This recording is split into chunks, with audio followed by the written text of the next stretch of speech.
Hey everyone, Luke here from Screen Fiends, and today we're going to talk about the movie Split. Now, I've said this guy's name a lot in rehearsal for this, and I'm not sure if I'm getting it right. So this movie is by M.Night-Shyamalan, and he's famous for doing The Sixth Sense and Unbreakable and all those sort of films.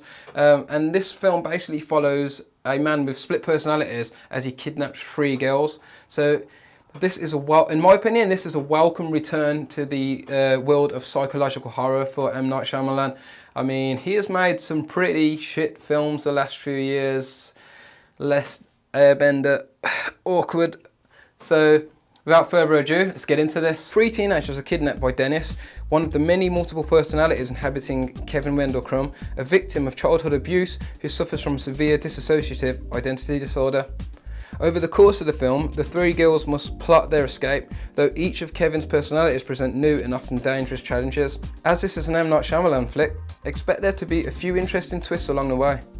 So straight off the bat, I want to say this is one of the better M. Night Shyamalan flicks. He hasn't made a film this good for years, and I really do think it sits nicely alongside films like Unbreakable and The Sixth Sense.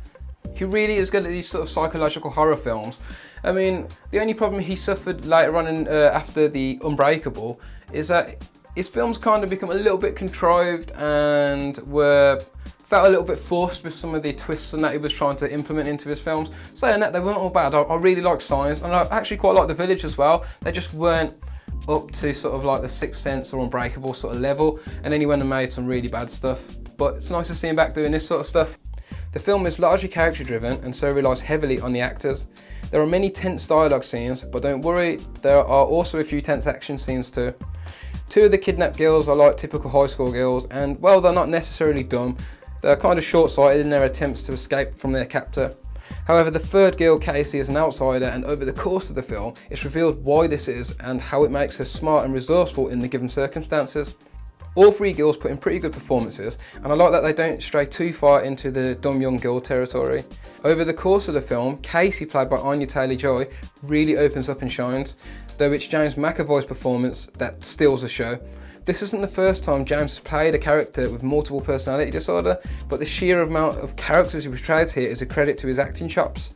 He portrays characters that range from creepy to funny to plain terrifying. Though it's claimed that James McAvoy's character, Kevin Wendell Crumb, has 23 personalities, we only ever really see a few of these personalities. There's the OCD and domineering Dennis, there's the controlling Patricia, there's the artistic Barry, and there's the lovable 9-year-old Hedwig. However, there is threat of a new personality emerging that they all refer to as the Beast, and it's James McAvoy's ability to ramp his performance accordingly that really makes for a thrilling experience. The film is well shot and feels very contained, and at times claustrophobic. It also has a familiar grit to it that we've seen in other M. Night Shyamalan films like Unbreakable. The DOP on this is actually, I'm going to say this wrong, Mike Giolakis, who had previously worked on It Follows, another film I greatly enjoyed, though I preferred the look and feel of that film to this film. There isn't really too much I can say about this film without spoiling it. I highly recommend going to watch it, but don't read too much into it. I watched it and I didn't really know what was going to happen. I didn't read much about the film, and I've really enjoyed it. It doesn't hit the same heights as The Sixth Sense or Unbreakable, but it does sit nicely alongside them, and I do see it as a return to form for M. Night Shyamalan. Have you seen this film? Did you love it? Did you hate it? Leave a comment below. Don't forget to subscribe, and for your fix, keep it Screen Fiends.